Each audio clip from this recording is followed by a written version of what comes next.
There was a story I told myself so many times it stopped feeling like a story. It became the texture of the situation, the background against which everything else made sense. The story was this: Elena wasn't really angry at me. She was under pressure from the merger, from the months of uncertainty at work, from the particular exhaustion of people who have been managing too many things for too long. What looked like a problem between us was actually just a spillover from external conditions. Once those conditions eased, the problem would ease with them. I didn't need to do anything. I just needed to wait. I told myself this story for 11 months. Elena was my closest colleague for 4 years before we moved into something that was harder to name, not quite friendship in the full sense, but something more than professional. We ate lunch together 3 or 4 times a week. We texted about things that had nothing to do with work. She knew details about my family that I didn't share easily. When I got the news about my father's diagnosis, she was the first person at the office I told. There was a trust there that I had not built with many people, and I knew its value the way you know the value of things that took time to accumulate. The confrontation I needed to have with her was about something she had said in a meeting. A meeting with 6 people in it, including our manager, including 2 people who had influence over the project I had spent 8 months building. She had attributed a central idea in that project to a conversation she'd had with a consultant. The idea was mine. I had shared it with her in one of those lunches, in a form that was fully formed, 6 weeks before the consultant ever entered the picture. I know this because I have the notes from that lunch in a journal I keep. I know this because she had responded with specific enthusiasm and specific questions that told me she understood exactly what I was proposing. She didn't correct herself in the meeting.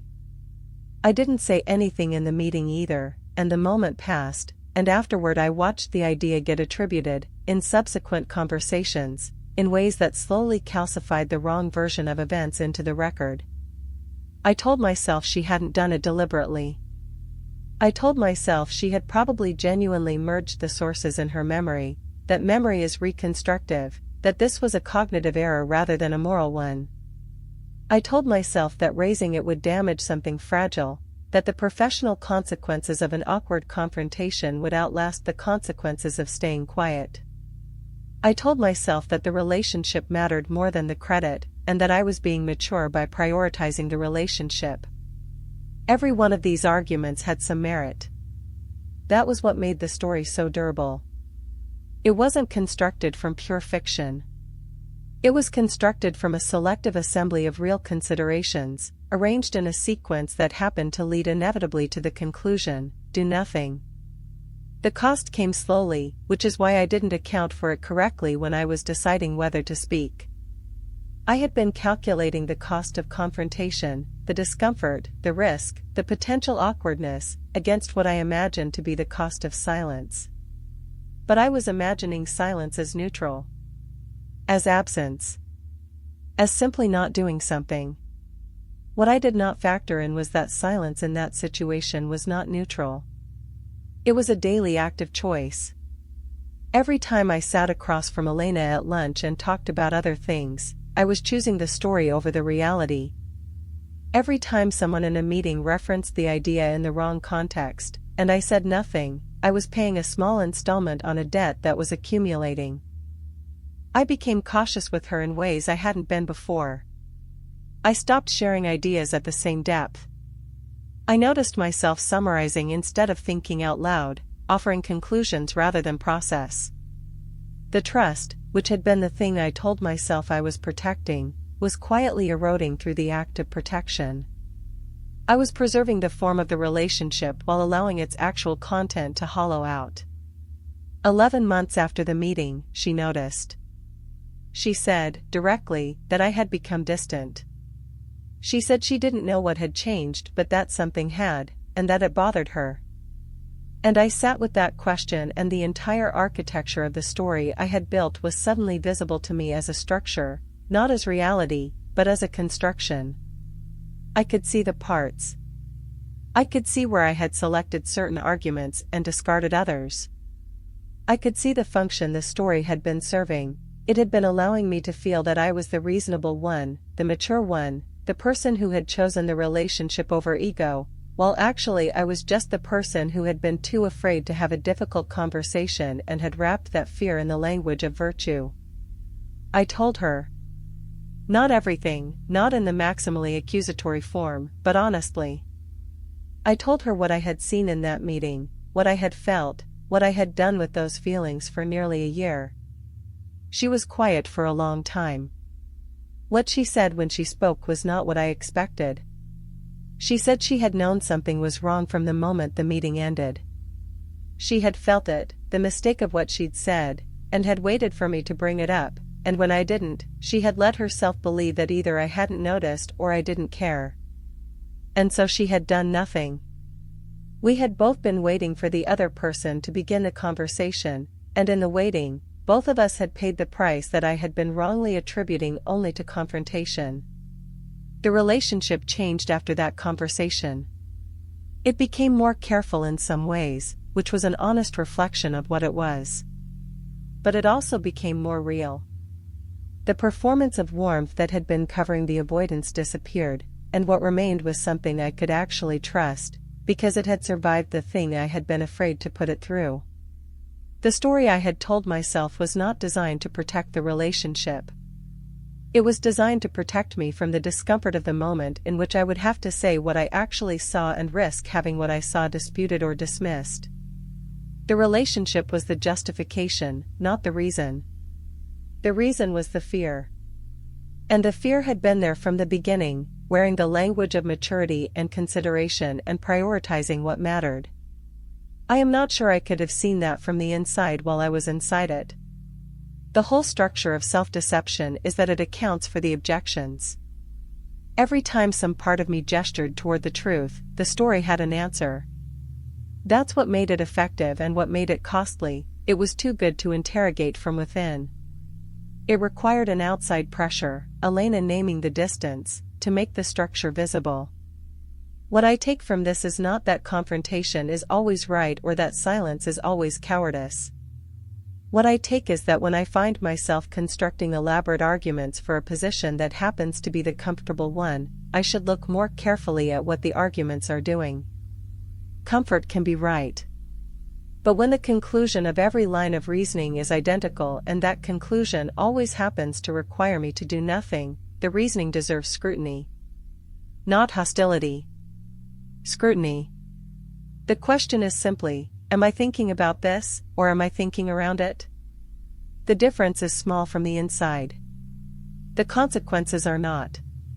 Here is what I carry forward from this, and what I hope might be useful if you recognize any part of your own story in mine.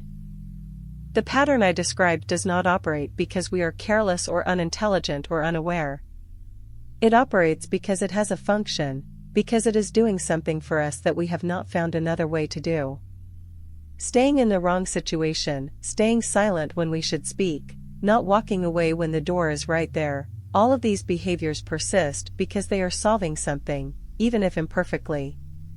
They are providing some version of comfort or protection or identity that we have not yet found a better way to provide. Understanding that function is the first move. Not judging the behavior, but asking honestly, what is this doing for me? What would I have to give up if I stopped? What am I afraid will happen if I make the change I know I need to make? Those questions do not dissolve the pattern automatically. But they make it visible in a new way. And visibility changes the relationship to the thing. When you can see what something is doing, you can start to choose whether you want it to keep doing it. The change that followed was not easier because I understood the mechanism. It was the same difficulty.